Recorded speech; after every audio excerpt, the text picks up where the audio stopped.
video çəkməyə başlayandan məsələn paylaşırsınız da TikTokda, YouTube'da, Instagram'da və bir sual ortaya gəlir ki, bəs bundan fayda haçan görəcəm?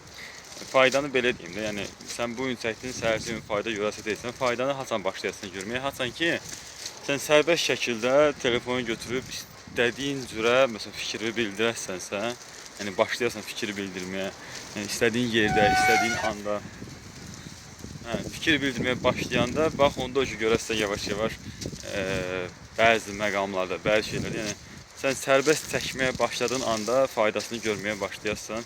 Çünki kimisə məhsulunu çəkməklə və yaxud öz məhsulunu çəkməklə və yaxud başqa nüanslar var da sizi özləri çağıracaqlar. Sizin gedib kimsə axtarmaya ehtiyac olmayacaq.